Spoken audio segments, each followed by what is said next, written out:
Good evening, ladies and gentlemen, and welcome to another rendition of Marissa's Nubian romance novels.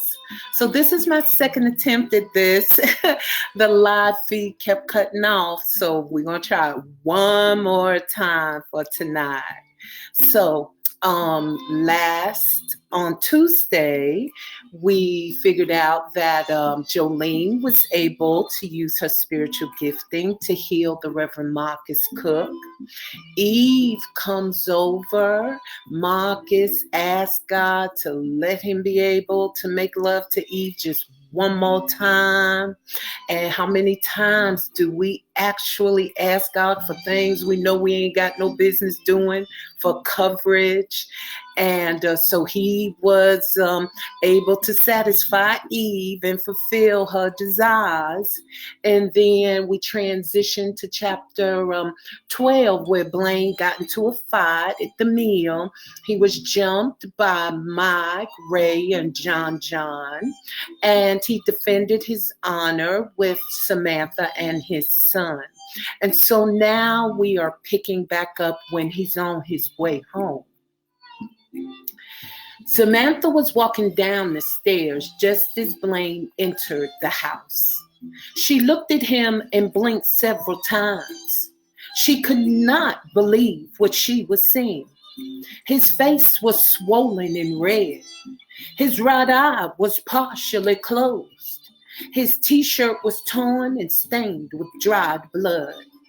Samantha inhaled deeply and dashed down the stairs, calling for Eve.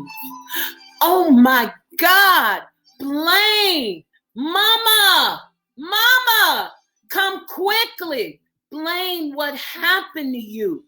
Who did this? I bet it was that doggone Mike. Eve came running from the kitchen. Oh my God, Blaine, son, what happened to you? Are you okay? I'm fine, Mama. I'm fine, Sam. Really, I am. Blaine walked into the kitchen and plopped down in the chair. Lord have mercy, son. What happened? Ma, it was nothing. We was just messing. Messing? Both Eve and Samantha said in unison. Yeah, we was just messing. It wasn't nothing. Wasn't nothing? Blaine, look at you. What do you mean it wasn't nothing? Samantha, please, baby, I'm okay. It wasn't nothing I couldn't handle. Blaine, baby, it looks like you lost. Nah, I didn't lose. Matter of fact, I kicked his butt. But it's all over now. Where's my son? Where's Solomon? He out back with Joe. Does it hurt terribly bad? Samantha asked, gently touching his face. Eve looked at Samantha and knew she wanted to smother Blaine with kisses, but her presence halted that action. Oh, go on and kiss him, girl. Samantha cupped Blaine's face gently in her hands and tenderly kissed his eyes, his nose, his lips, and each cheek. Baby love, that feels better already. Here, put your hands in this, Eve said, sliding a bowl of ice cubes underneath him. All right, that's enough of all that. Go get the medicine kit so we can clean them up. Go on now, Samantha. Eve waited for Samantha to leave the kitchen before she questioned Blaine again. All right now, you tell me what happened. I ain't about to ask you again, boy. And don't tell me nothing about you with messing around. Ma, it was Mike, but it's all over now. We good. We friends now. What? He say something about Samantha? And Solomon. Eve left the issue alone. She was proud that Blaine had stood up for her family's honor. What's cooking, Mama? It sure smells good. I'm starving. Some liver and onions, mashed potatoes, peas, and some cornbread. I'm half starved. I bet you are. Here you go, Mama, Samantha said, offering her the first aid kit. You want to do it? Yes, ma'am, Samantha says shyly. Eve got up from the table, washed her hands, and then continued cooking. As she casually watched her daughter tending to Blaine, she looked at him. Thank God he looked like Don Paul and his mama.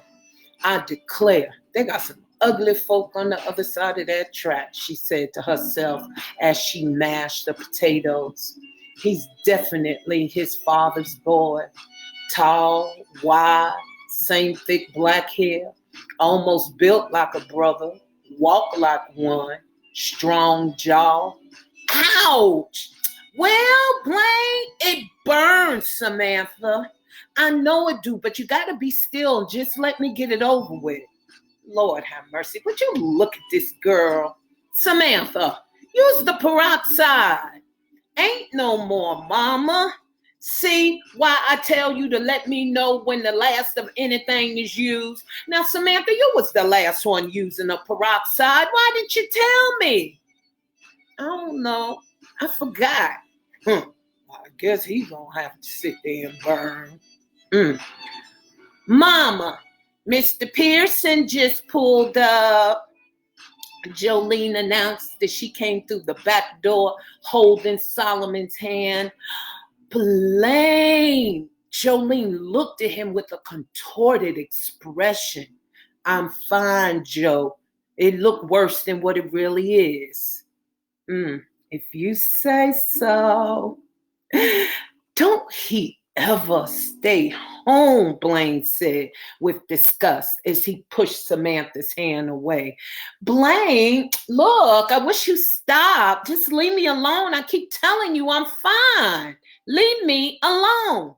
Hush now, the both of you. Hush with all that noise, Eve said, leaving the kitchen to answer the door. Evening, Eve. Blaine here. Eve looked in Don Paul's green eyes and instantly saw the fury burning within them. Now, Don Paul, he's fine.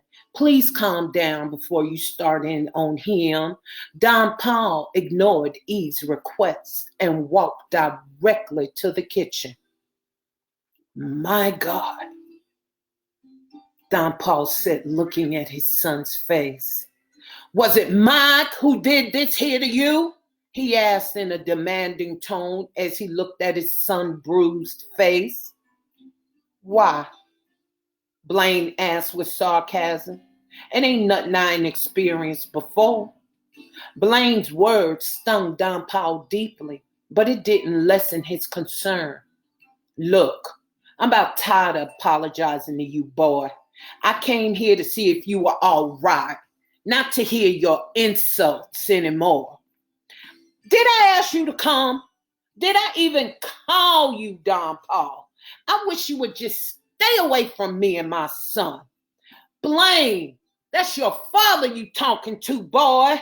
So, Mama, he thinks these few months of him coming around and spending his money makes everything okay. I done got my behind kicked before, and he ain't come running with no concern then. He's only here because I got into a fight with a black guy. That's the only reason why he's here. That's all. That does it. Boy, I went up against your mama to let you stay here. Now you're carrying on like a wild animal in the streets. The whole goddamn town talking about you. Your mama about to have a heart attack. She done already had a fainting spell on the porch. Pack your things right now. You coming home. Blaine looked at his father as if he were out of his mind. You heard me, boy.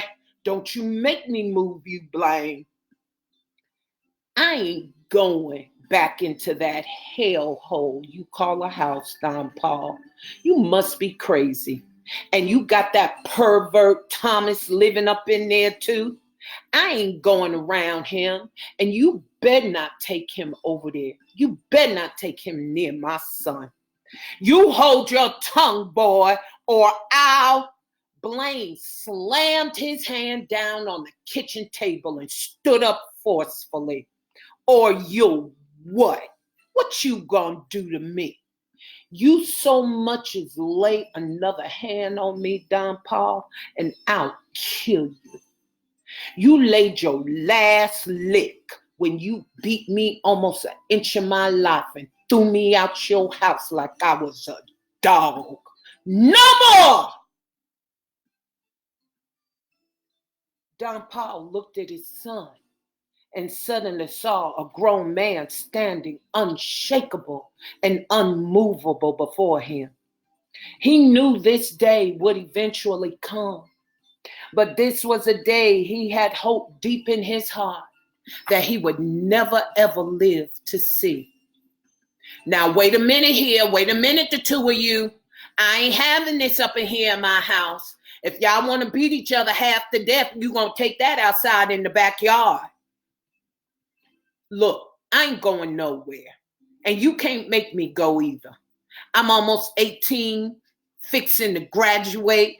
I got a steady job. I'm staying right here with Samantha and my son until I can do better for myself or until mama put me out. For now, this is my home. And Don Paul, I mean it when I say I don't want my son around that pervert, Thomas. Blaine looked his father evenly in the eye. Don Paul felt a shiver go down his spine and for an instant felt the taste of fear as his son stared him down. Come here, Solomon, Blaine said, bending down and scooped him up in his arms. You okay, Daddy? Solomon asked, touching his father's bruised face. Daddy's fine, son, Blaine said, kissing him on the forehead and then leaving the kitchen. Don Paul exhaled and sat down at the table for fear his legs were going to give away. Oh, Don Paul, I'm so sorry. Would you care for some water? You need something to drink? You got something stronger than water, Eve? Hey, Reverend Cook, Jolene said as she ran to greet him. How's my baby girl? He asked, picking her up in his arms and smothering her pudgy little cheeks with kisses, causing her to laugh. Blaine got into a fight today with Mike, she informed Marcus as she hugged him back. That's what I hear. Everything all right? He said, looking from Eve to Don Paul. Don Paul's attention was diverted from his sorrow when he realized that he didn't hear the doorbell ring. How'd he get in here? What, he got a key? He thought to himself. Hey, baby, Eve said, walking over and giving him a kiss. What, them two go together? How'd he get in here? Don Paul asked himself again as he watched them openly display their affection for one another. Blaine okay, baby? Oh, yeah, he fine. Marcus, put that girl down and give me a proper hug. I declare, the way you and Blaine walk around here carrying these kids on your hips and in your arms all the time, they're going to forget what their legs and feet are for. Put him down, put her down. Marcus gave Jolene a gentle hug again, set her down on her feet, and engulfed Eve in his arms. She held him tightly. Now that's much better indeed. Evening, Don Paul. Evening, Reverend, he said, shaking his hand. Man, you should be proud of your son. Not that fighting solves anything, but I hear Blaine did himself proud. I hear 3 of them jumped on him. 3? Samantha hollered. Yeah, they said he would have broke Mike's neck if they hadn't talked him out of it. Said it took 5 or 6 men to pull him off of Mike. Said Mike was going out. Blaine was choking him out. He handled himself like a real man, Don Paul, Marcus said as he unraveled himself from Eve, lifted the lid on the pan of onions smothering in the thick brown gravy, and inhaled deeply. Eve, girl, you put a hurting on this ride here. Boy, get out my pots and ain't wash your hands neither. Yes, ma'am. Where's Solomon? Upstairs with his daddy. Where else is he gonna be? Blaine called Samantha from the top of the stairs. Samantha! What? Come here. Why? What you want? Come here. What you want? Would you come here? Samantha, would you stop yelling and go see what that boy want? Samantha! What? Samantha, I'm not going to tell you again. Stop hollering up in here. Samantha didn't want to leave the kitchen because she was afraid she was going to miss something between Don Paul and Marcus. She was enjoying the obvious discomfort Don Paul was trying very hard to hide as he watched Marcus and Eve openly displaying their relationship between them.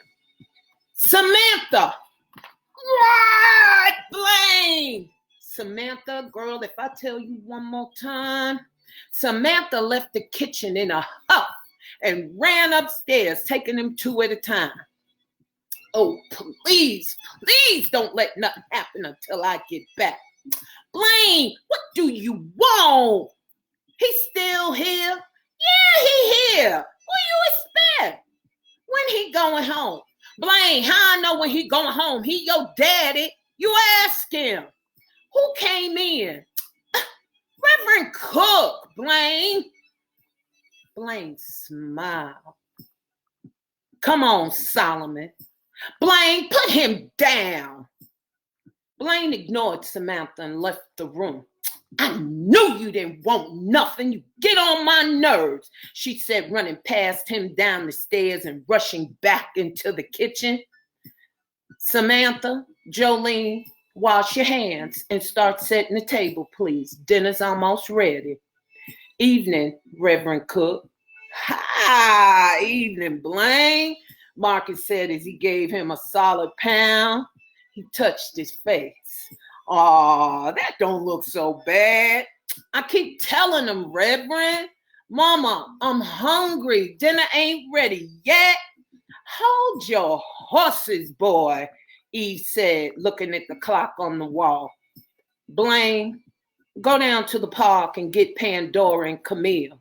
And on your way back, stop by and tell Naomi it's time for her to come home. She been in Maybelle house all day.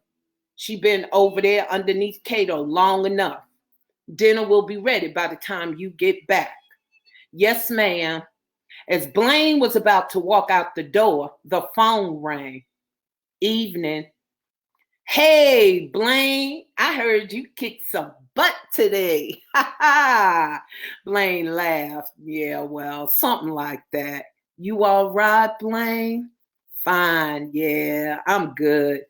Hey, I was just about coming to get you. Mama said it's time for you to come on home. Dinner about ready. No, Blaine. Tell Mama, ask if I could stay for dinner, Naomi whined. Hold on. Mama, Naomi wants to know if she could stay at Aunt Maybelle's for dinner. No, Eve said as she turned her attention toward Camille, who came in the back door breathing heavily. Eve looked out the window at the sun setting and then looked at Camille. Y'all cutting it kind of close, ain't you? Whew. Sun ain't down yet, Mama. Hey, Reverend Cook, Camille said, giving him a kiss. Hey, Mr. Pearson. Hello, Camille. Where's Pandora? Eve asked. She on the front porch with Red, Camille happily informed Eve as she said his name with great exaggeration. Eve looked toward heaven and prayed silently. Jesus, please, she only 11. I got Samantha almost 18 with a baby. Naomi 15, and I know she gonna come up in here pregnant any minute now if she ain't already. Camille 13, and I know she running around here doing something. I just ain't caught her yet. And now Pandora. Won't be long before my little Jolene start taking an interest in boys. She only 7 and already got enough flesh on her little hips to be noticed. God, please help me with these girls. Baby. Yes, ma'am. Can you go on out front and tell Pandora to bring her cell phone in this house? And tell Red I said to go on home. I'm sure Coralie's waiting on him to walk through the door for dinner any minute now. Don't you think? Yes, ma'am. I most certainly do. I got it, he said, scooping Jolene up in his arms and heading out of the kitchen. Mama, Naomi wants you. Mama, Blaine said, offering her the telephone. Oh, I forgot. Lord, what she want? Eve asked as she took the phone. Hello? Mama, Aunt Maybelle said I can stay. Naomi, you been over there all day up underneath that boy. Give Maybelle a break. Mama, please, please. Put Maybelle on the phone, Naomi. Aunt Maybelle, Mama wants you. It's Mama. Hello, Maybelle. Send that girl on home. Aw, Eve, now she fine. She actually cooked dinner for us. We getting ready to sit down and eat too. I have her home by 9, Maybelle. Oh, come on, Eve. You know this girl can cook. She done made our entire dinner and dessert. She done made a sweet potato pie too. Maybelle, Eve, come on. I'll bring her home by 9. Well, all right. And bring another pie with you. What you mean? Girl, please. I know my child. She always make too much batter. I know she made more than one pie. And Maybelle started laughing. Well, you right about that. I will make sure to bring you a pie over directly. Bye, Maybelle, Eve said, chuckling as she hung up the phone. Do I need to go get her, Mama? Nah, thank you anyway, Blaine. Maybelle gonna bring her home after they eat. Eve, you never did get me that drink you offered. We about to eat dinner, Don Paul, and I don't allow liquor at my table. But you welcome. Why don't you come back later, Don Paul, after we've had dinner? Marcus said, cutting Eve off as he re-entered the kitchen. Shoot, I'm tired of looking across the table at your face every time I sit down to eat with my woman, Marcus said to himself. We can share a drink together then. Yes, Blaine said to himself. Finally, somebody put him out of here. Don Paul was outdone, but he kept his anger to himself. Just who in the world did Marcus think he was putting him out of Eve's house? As far as Don Paul was concerned, he had as much right, if not more, than Marcus to be there. He and Eve were related now through Solomon. Don Paul was waiting for Eve to override Marcus, but she didn't say a word in his defense. Y'all go and wash your hands now, she said as she poured the pot of peas in a yellow ceramic bowl and set it on the table. Lord of mercy, who is this? Eve asked as she answered the telephone. Hello? Hello? Don Paul, I'm sure that was for you. That had to have been Margaret, Eve said irritably as she hung up the phone. Well, I guess I best be going, Don Paul said, as if the idea was his own. Good night, Solomon. Granddaddy will see you tomorrow. Good night, Granddaddy. No, not tomorrow, Don Paul. We going out of town for church tomorrow. Oh, okay. What time will y'all be back? I'm not quite sure. Why don't you come by and see Solomon on Monday? This way, if we feel like staying on a spell, we won't have to rush back. Monday will be good. How about that? Well, all right then. Y'all have a good night. Have a good time in church tomorrow, Don Paul said after he kissed Solomon and set him back down on the floor. Good night, Don Paul, Marcus said, washing his hands at the kitchen sink, happy that he was leaving. Good night, Reverend Blaine. Don Paul looked in Blaine's direction, waiting for a reply. When he turned around, he saw Blaine wiping off his kiss he had planted on his grandson's cheek. Eve looked at Don Paul and saw a tear run down his face. Oh, Blaine, Eve said with a saddened heart to herself. Don Paul didn't say another word as he left the kitchen. Did you wash your hands good? Solomon held up his small little hands. See, Daddy? That's my good boy, Solomon. Daddy loves you. I love you, Solomon. Chapter 14.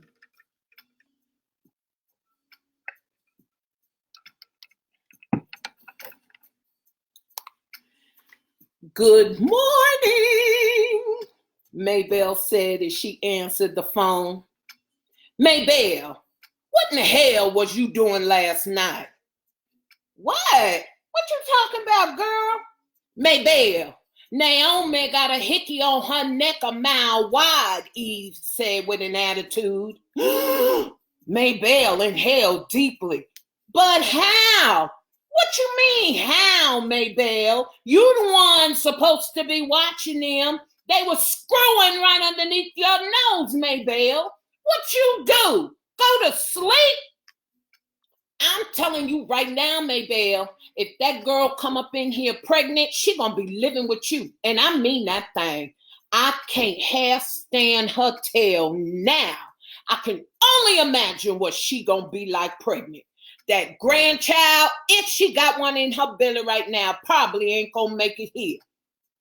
Eve, girl, Eve, I'm so sorry. I guess I did kind of fall asleep a little bit here and there throughout the day, and especially after I ate all that food she cooked, Eve. Eve sucked her teeth. You just make sure you get Cato some raincoats, Maybelle, and you tell him he better use them too. I ain't playing with y'all. Eve, I can't do that. Girl, you better, or else you gonna have a house just like mine. Well, Eve, I don't think that's so bad. To be honest, Eve, I'm lonely. Get a dog, Maybelle. If you lonely, girl, get a dog. Eve, Maybelle, look, Eve, you can say that. Cause you got a house full all the time. Shoot, Cato doggone near grown. He ain't never home. This house too big and quiet, Eve. I'm going about half crazy up in here. As far as I'm concerned, Naomi and Cato can get married and have all the kids they want and live right here. Oh, okay. Maybelle, you done went out your doggone mind, girl. Oh, and another thing. Guess who called me, Maybelle? Forget about that, Eve, girl. Guess who called me? Who? Eve asked, forgetting about Naomi and Cato, because she could hear the excitement coming from Maybelle's voice. Alvis, girl. Say not. Say yes, girl. No. Oh, my God. What he want? To see if I wanted to have some dinner tonight. I got a date. You going, ain't you? Hell yeah, I'm going, girl. You know how long it's been since I've been on a date. I am making a dress right now as we speak. Oh, shoot. Here comes Samantha, Neum, Eve said, sucking her teeth. Look, Take notes, Maybelle. You know you can't remember a damn thing. Maybelle laughed. Have a good time and open your legs for a change, girl. Don't be ashamed. Oh, Eve. Bye, Maybelle. Eve hung up the phone, went into the living room, and sat on the couch by the window. As she looked through the wide mesh curtains, she noticed that Samantha was walking slightly ahead of Blaine. Oh my gosh, now what's wrong? I swear to it and get on my nerve, Eve said, sucking her teeth. Samantha, what? She asked, walking up onto the porch. What was all that about? All of what about, Blaine? Oh, now I'm supposed to be imagining stuff? Imagining what, Blaine? Samantha, I'm about tired of you ignoring me when I'm trying to talk to you. Samantha stopped on the porch and put her hands on her hips. What is it, Blaine? You heard what I asked you the first time. Ain't nothing going on between me and Winston, if that's what you talking about. Yeah, that's exactly what I'm talking about. You was flirting with him like I wasn't even there. What the hell is wrong with you? How you gonna disrespect me like that? Ah, shucks now, Eve said as she sat up in case she needed to help defend her daughter. Look, you don't own me, Blaine MacArthur Pearson. I mean, we ain't married or nothing. You was just supposed to be here for a little while. Ooh, oh no, she didn't, Eve said to herself. Oh, so now I ain't welcome here no more? Samantha was silent. What? You want to start dating somebody else? Somebody black? I didn't say that. You ain't got to say it. You think I don't see how you try not to look at all the black guys when we go out? You think I don't see how you dance with them all the time, shaking your behind all over the place? You don't see me carrying on and going crazy, drooling at the mouth at every white girl I see now, do you? No, I don't, and suspect you won't, because ain't no white girl in this town as fine as me. As a matter of fact, ain't nobody around these parts of Mississippi got anything on me, Blaine, except my mama. Whew. Blaine looked at Samantha and couldn't believe his ears, nor could Eve, for that matter. You don't want me here no more, Samantha? That ain't no problem. I'll get a room down the street. Oh, and I'm taking my son with me. You must be out of your damn mind if you think you're taking my son anywhere, Samantha said defiantly, as a vision of her giving birth to Solomon flashed before her eyes. And you out of yarn if you think I'm leaving him. You want to hoe around for a while? You go right ahead. Me and Solomon be down the street when you done, Blaine said, walking past her into the house and up the stairs. Samantha sucked her teeth and plopped down on the wide porch swing and stared into space. Samantha, Eve called her daughter's name gently as she stood in front of her. Eve looked at Samantha and saw her mind was a million miles away. Baby, Samantha. Ma'am, she said, coming back to reality. What's wrong, honey? Nothing, Mama. Nothing, please. I don't even want to talk about it, she said, releasing her tears. Eve sat down beside her daughter and held her as she gently rocked the swing. Mama, I don't know what to do. Do about what, honey? Blaine, he's so, come on now. Is it really Blaine? Samantha inhaled and exhaled deeply. Mama, I think I like Winston. I can't help it. It just happened. Winston. Samantha, you laid with that boy girl. No, ma'am. Oh, I see. You want to. You want to lay with him. Samantha was silent. Tell me something. When you think about Winston, how does that make you feel? She smiled. I wanted mama, like I ain't never wanted nobody before. Mm-hmm. And so when you think about Blaine, how does he make you feel? I don't know. I don't know. Sure you do now. Come on. He like boring, mama. Boring, huh? Uh-huh. What makes you think it's gonna be any different with Winston? It's the chemistry, mama. Chemistry, huh? And you ain't got none of that with Blaine? You used to. Where'd it go, baby? Samantha, do you really want Winston, or do you just want to lay with him, honey? There's a big difference. Samantha thought about it for a minute. Just to lay with, I guess, she said, being ashamed of her desire. You do know Blaine's a good man, baby. You ain't gonna find too many men out there, black or white, that'll tend to his child the way Blaine does, or the way he brings his money home so y'all can have a decent life. You made this choice, Samantha, when you laid with that boy. I told you to give yourself some time, but no, you and Naomi both so hot in the behind. Now you have to think about Solomon here. He's used to having the both of his parents around. If you gonna leave his daddy, that's fine, cause a child don't bind nothing these days.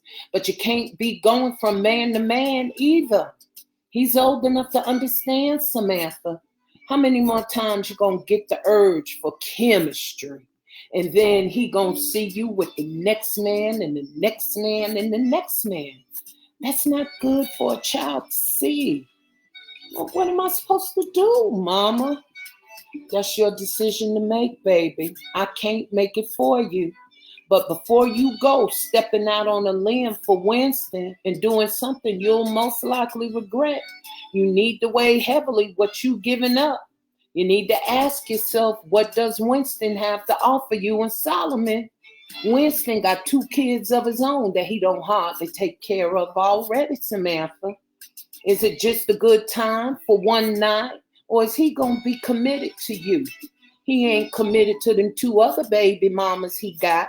Now, is he?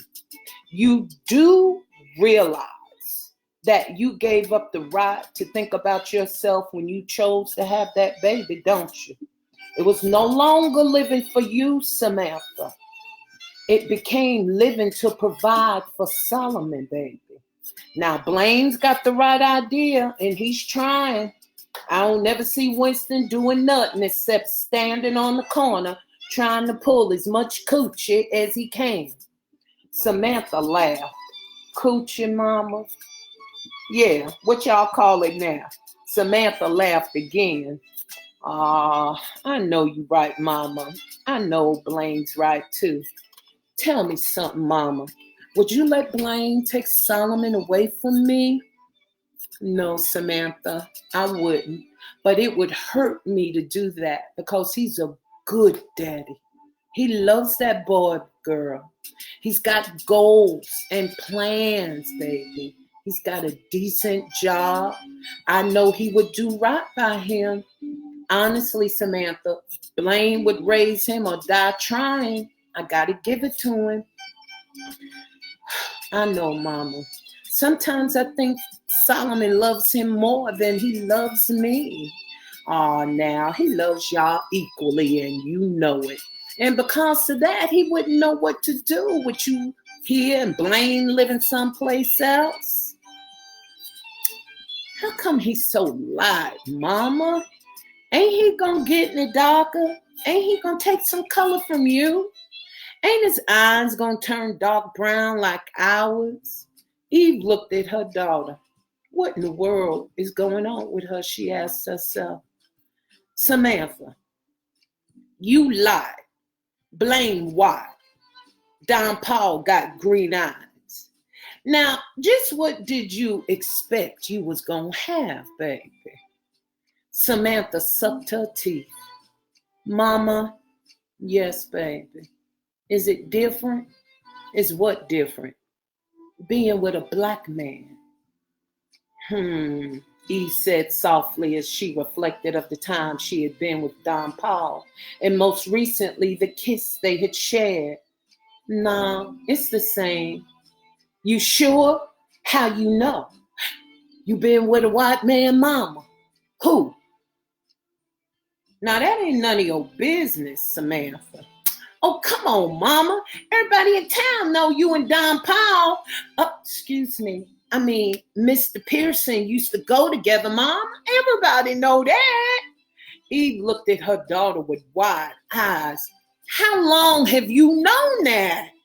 Mama, all my life. You ain't been on this earth all your life, child. Sure feels like it sometimes. Well, is it different, Mama? Well, I don't know if it's different so much, honey. Yeah, Mama, but you've had both. I've only experienced one. It was just Blaine. Samantha, me and Don Paul back then had what you call a passion for one another. And that's what makes it so good. Kind of like the chemistry you're talking about, baby. But yeah, Mama, but who'd you like the best? Mr. Pearson or Reverend Cook?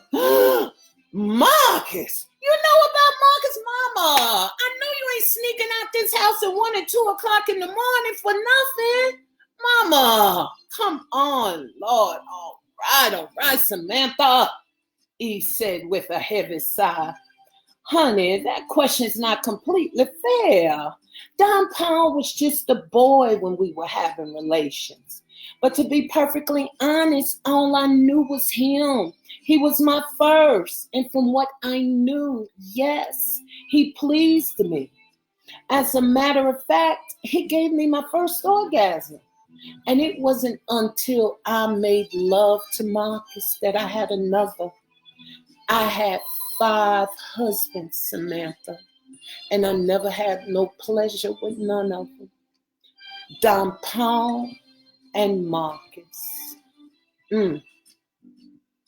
Honey, you have to understand there is a difference. Marcus is a seasoned man. And a seasoned man makes all the difference in the world, baby. Black or white. Would you have a white man now, Mama, today? Eve reflected on her daughter's questions for a minute. No, I can honestly say that I wouldn't. It's something about that dark skin that excites me, to tell the truth. But honey, that's just me. If you and Blaine's daddy could have got married, would you, Mama? Eve was silent. Mama, please, I just gotta know. Yes. If things had been different, then I would probably be married to Don Paul right now today. I loved him, and he loved me. You know, that man could smell me coming a mile away, girl. It wasn't until Marcus that I ever felt anything even similar to what I felt for Don Paul. Thank you, Mama. Thank you for telling me the truth. You're welcome, baby. So what you gonna do about Blaine? Samantha put her index finger to her lips because she heard Blaine coming down the stairs. Blaine came onto the porch carrying a suitcase. Samantha and Eve looked at it because it had clothes hanging out of it. Would you look at this boy? Eve thought to herself. Where you going? Samantha asked. I ain't staying where I ain't wanted. I'll be back for Solomon tonight when Reverend Cook come home with him. Blaine, you ain't coming back for Solomon later because you're going to be here when he get back. Blaine looked at Samantha with a hint of disgust and walked off for the porch. Bye, Mama. See you later. Blaine, wait, please, please. Blaine, I'm sorry. I was wrong. Blaine stopped in his tracks. Please don't leave. When I asked you to come stay here, it was because I wanted you here. I love you, Blaine. Honest, I do. I just got so much going on inside of me right now. But I swear I never ever meant to hurt or disrespect you. I know you don't treat me like that, and I won't ever do it anymore. I promise. Please don't leave. I want you here. Look, you ain't got to say that just because you scared I'm going to take Solomon. I wouldn't really take him from you, Samantha. I know it'd kill you. I just said that to hurt you. But it would kill me just as much not to be with him every day, too. I know, Blaine. I know. I ain't never said I'm sorry to many people, baby. A blind man can see how much you love Solomon and me. Forgive me. I ain't staying with you just because of Solomon, Samantha. I can always come to visit.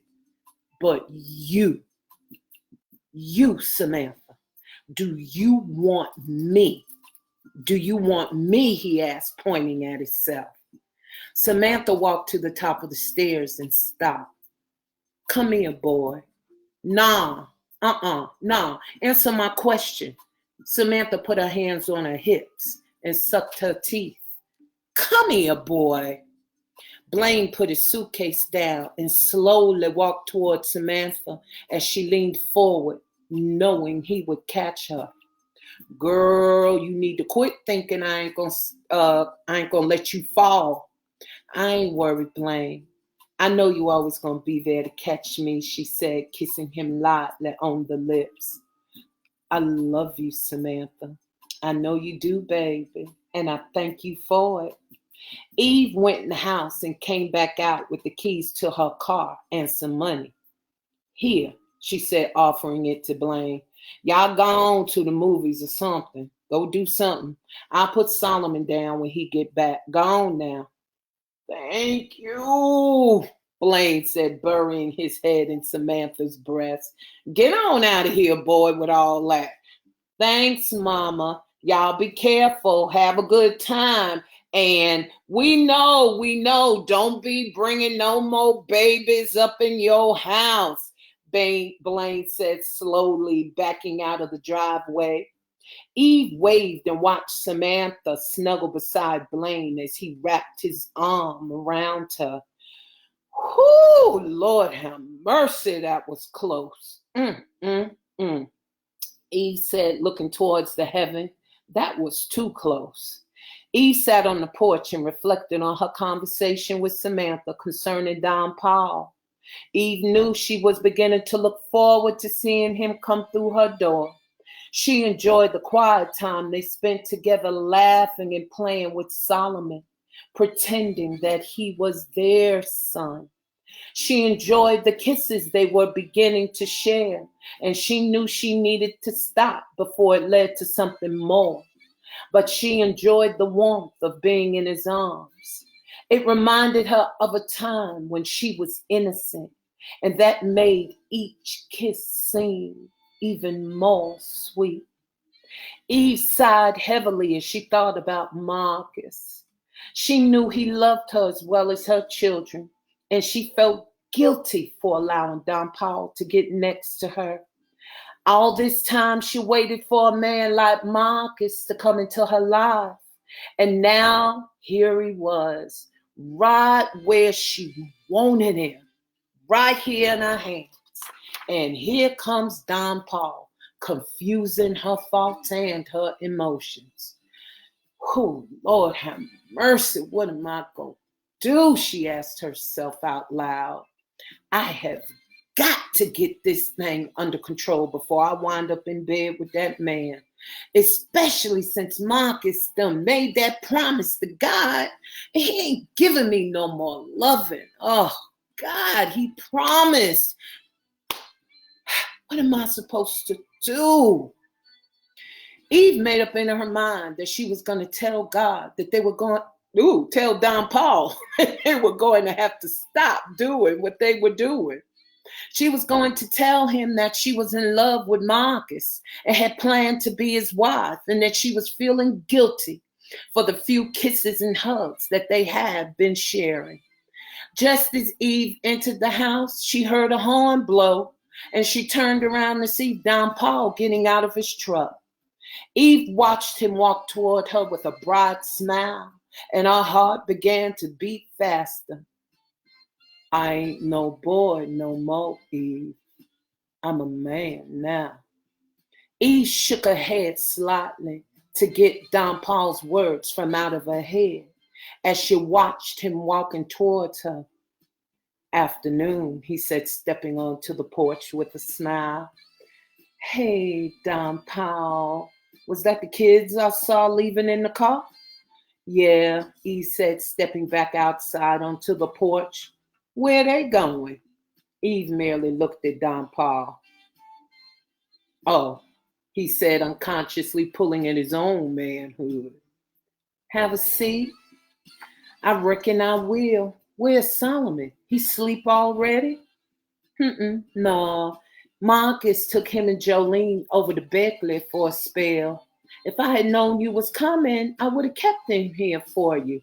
You haven't seen him in a couple of days. Where you been? I had some business to tend to over in Briscoe County. I'm trying to buy some property down there. Briscoe? Why so far away, Don Paul? Well, I'm doing a little better for myself. I figure I'd get me some land, build some nice houses, and rent them out. I want Solomon to go to college and make something of himself, Eve. I don't want him staying around this old dry town. And I don't want all that burden for his education to be on you either. You got 5 daughters to put through school, girl. Eve looked at Don Paul with loving eyes. I can help you do that, Eve. You know, all you got to do is ask. I know that, baby. Oh, I mean, Don Paul, she said, looking away from him. Don Paul felt his heart pull. He wanted to take her in his arms and hold her tight and never let her go. So I guess I'll be going. Eve was silent. Eve, yes. You care to go for a ride with me? I declare I'd like to spend some time alone with you. It's been a long time since I've had time to be alone with you. Eve knew she should have said no, but she wanted to spend some quality time with Don Paul too. That sounds nice, Don Paul. You give me a minute. I can throw us a picnic basket together. I have some leftover fried chicken and potato salad in the fridge. Don Paul smiled. You need any help? Nah, you just sit there. I won't be but a minute. Eve went inside and dashed up the stairs to change her clothes. Gracious, maybe a pair of slacks and a blouse. No, sundress, that'll do. Eve changed quickly, combed her hair, then dashed downstairs and packed the basket. All right, now let's see. Do I have everything, she asked herself as she surveyed the basket. We got all we need right here, Don Paul said, embracing her from behind. Eve turned around and kissed him passionately. He returned her kiss with just as much passion. You look beautiful, he said, reaching for the basket. Thank you. Don Paul, shh, Eve, please don't speak. Let's not talk, he said, kissing her lightly on the lips. Please don't say another word. Instead, he picked up the basket, took Eve by the hand, and led her out of the kitchen. You got your house keys? Yes.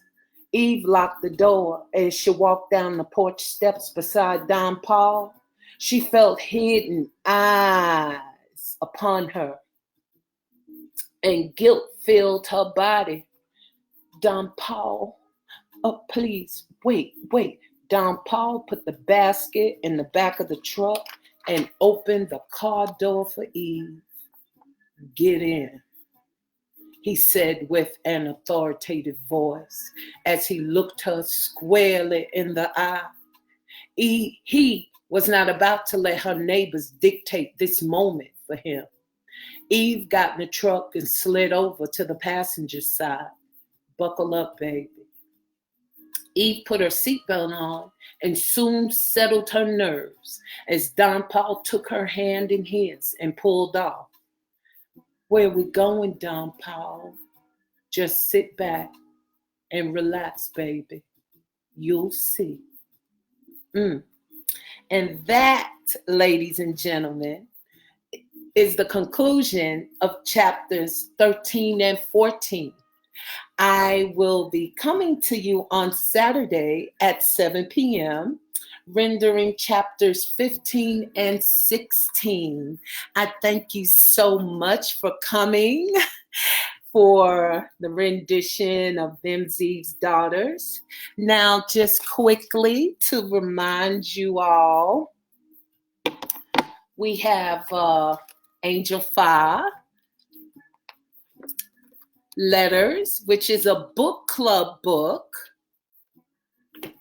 Deja Vu Desires, another book club.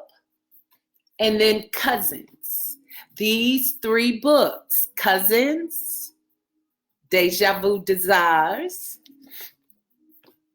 and Letters, are for book clubs only because these books are a little more juicy. They're a little more detailed, so they are spicy. And so those books are to be reserved for people who would like private readings in groups of 5 or more, or for people who have book clubs and they would like private readings as well. Thank you so much to those of you who have sent DM messages inquiring. We're working those logistics out. And yes, you do. The person who's coordinating the private book club reading will receive a free personally autographed copy of the book. So if you go to my website, www.nubianromance.com, and place your order, I will get in contact with you. I will send you your book and we can set up the dates and times for the readings. Also, if you could please subscribe to my YouTube channel, Nubian Romance Novels. So that way, if for some reason you can't come here or you are out on YouTube and you'd like to catch up on the readings or the viewings, then you can just type in Nubian Romance Novels and you can go right out there and take a look there. Now, y'all know I can't have see. That's why I be stumbling. I'm trying to be cute without my glasses, but now I can see who's on. My sister. Y'all, I told you in the beginning, she's the one who writes the poems for my books. So she's the one who wrote the poems for Angel Fire and for all my books and for Them Zee's Daughters. Hey, sub, thank you for coming. Hey, Nikki and Stacy, yet again, y'all, in this necklace banging. And the matching earrings. Thank you so much. Thank you, Michelle, for coming back. I appreciate you. And Sharon Salters, she is my absolute oldest girlfriend. I've known her since we were in single digit age. So thank you so much for coming, Sharon. I love you. I will see you out on Saturday at 7 o'clock for chapters 15 and 16. Thank you for coming. I don't take it lightly. You didn't have to do it, but you did anyway. I love you so much. Peace.